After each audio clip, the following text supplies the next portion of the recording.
Umayyad architecture developed in the Umayyad Caliphate between 661 and 750, primarily in its heartlands of Syria and Palestine. It drew extensively on the architecture of the defeated Byzantine Empire, but introduced innovations in decoration and new types of buildings such as mosques with mihrabs and minarets.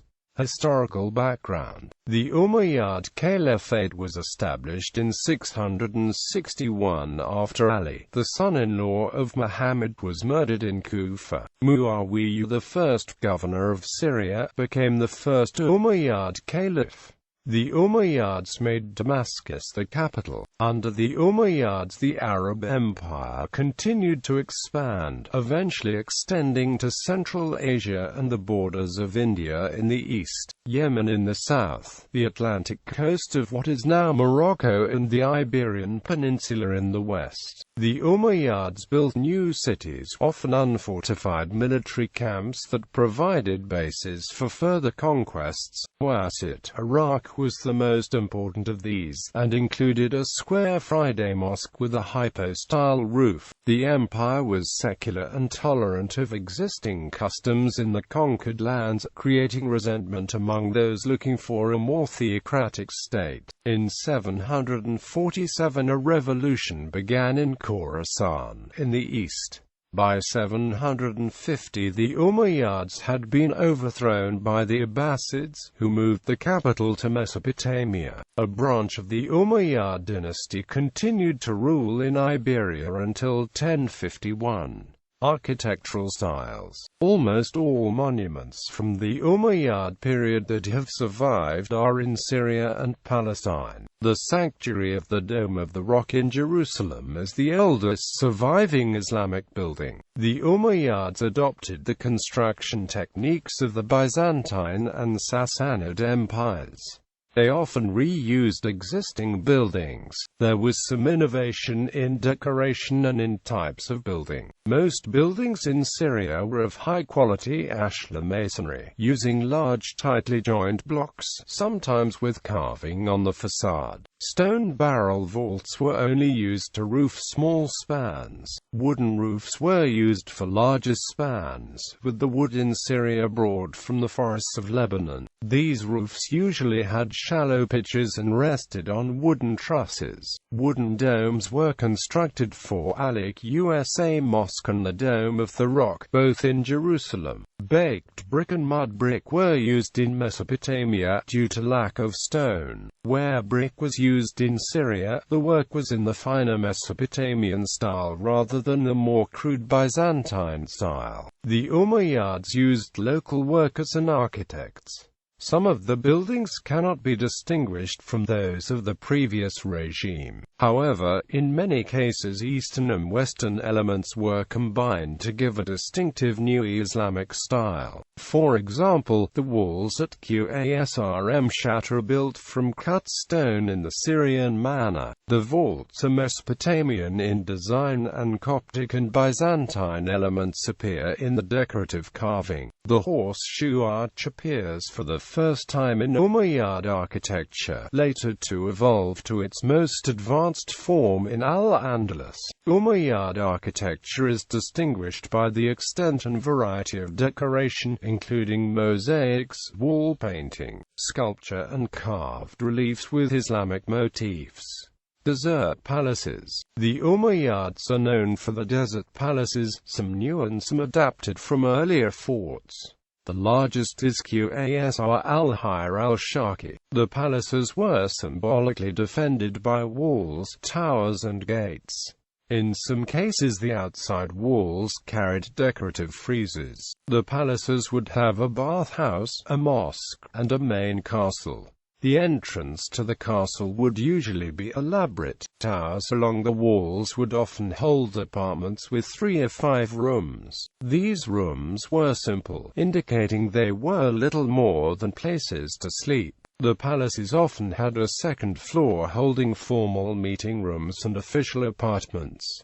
The fortress-like appearance was misleading. Thus Qasr Khurana appears to have arrow slits, but these were purely decorative. The fortress-like plan was derived from Roman forts built in Syria, and construction mostly followed earlier Syrian methods with some Byzantine and Mesopotamian elements. The baths derived from Roman models, but had smaller heated rooms and larger ornate rooms that would presumably have been used for entertainment. The palaces had floor mosaics and frescoes or paintings on the walls, with designs that show both Eastern and Western influences. One fresco in the bath of Qasr Amr depicts 6 kings. Inscriptions below in Arabic and Greek identify the first 4 as the rulers of Byzantium, Spain, Persia and Abyssinia. Stucco sculptures were sometimes incorporated in the palace buildings. Qasr al-Hayr al-Sharqi is about 100 kilometers northeast of Palmyra on the main road from Aleppo to Iraq. A large walled enclosure 7 by 4 kilometers was presumably used to contain domestic animals. A walled medina, or city, contained a mosque, an olive oil press and 6 large houses.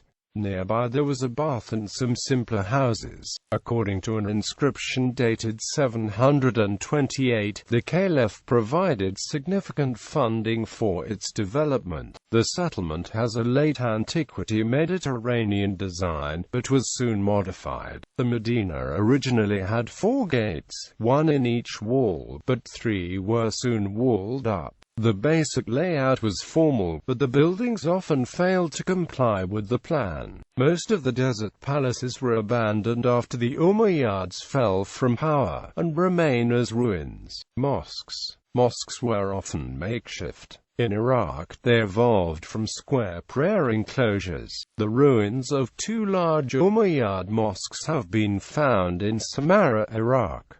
One is 240 by 156 feet and the other 213 by 135 meters. Both had hypo-style designs with roofs supported by elaborately designed columns. In Syria, the Umayyads preserved the overall concept of a court surrounded by porticos, with a deeper sanctuary that had been developed in Medina. Rather than make the sanctuary a hypo-style hall, as was done in Iraq, they divided it into 3 aisles. This may have been derived from church architecture, although all the aisles were the same width. In Syria, churches were converted to mosques by blocking up the west door and making entrances in the north wall. The direction of prayer was south towards Mecca, so the long axis of the building was at right angles to the direction of prayer. The Umayyads introduced a transept that divided the prayer room along its shorter axis. They also added the mihrab to mosque design. The mosque in Medina built by Al-Walid I had the first mihrab, a niche on the Qibla wall, which seems to have represented the place where the Prophet stood when leading prayer. This almost immediately became a standard feature of all mosques. The minbar also began appearing in mosques in cities or administrative centers, a throne-like structure with regal rather than religious connotations. The Great Mosque of Damascus was built by the Caliph Al-Walid I around 706 to 715. Al-Aqsa Mosque in Jerusalem may have been the basis for the design. The layout remains largely unchanged and some of the decoration has been preserved. The Great Mosque was built within the area of a Roman temenos from the 1st century. The exterior walls of the earlier building, once a temple of Jupiter and later a church, were retained, although the southern entrances were walled up and new entrances made in the north wall.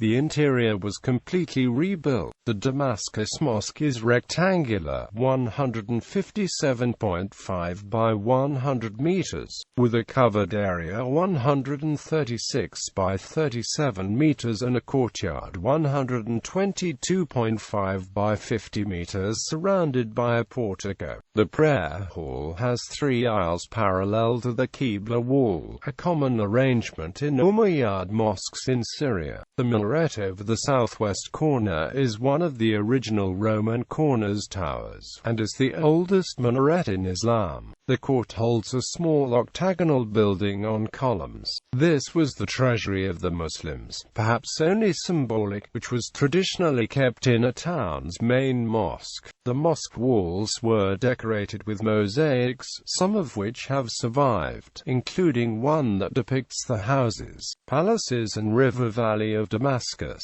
The marble window grilles in the Great Mosque, which diffuse the light, are worked in patterns of interlocking circles and squares, precursors to the arabesque style that would become characteristic of Islamic decoration. The Great Mosque of Damascus served as a model for later mosques. Similar layouts, scaled down, have been found in a mosque excavated in Tiberias on the Sea of Galilee, and in a mosque in the Palace of Kirbat al-Minya. The plan of the White Mosque at Ramallah differs in shape, and the prayer hall is divided into only 2 aisles. This may be explained by construction of underground cisterns in the Abbasid period, causing the original structure to be narrowed. The Mosque of Siddhi of Biskra belongs to a large complex built around the tomb of the governor of Ifriqiya, Uqba ibn Nafi. This mosque is one of the oldest in North Africa, illustrates the Medina style. She became over time a cultural center of radiation and worship which formed brilliant scholars of the Muslim world. His plan was inspired by the first mosque built in Medina. The 7 naves parallel to the Qibla wall include 7 bays. This transverse arrangement, implementation to the Umayyad period, is not only the oldest but also the most suitable for Muslim prayer. The arc's semicircular horseshoe maintained by ties of wood fall on columns made of palm trunks. It is the only example of what Algerian support system, which certainly comes from Medina, but is also common in Central Asia. Noted examples. Gallery.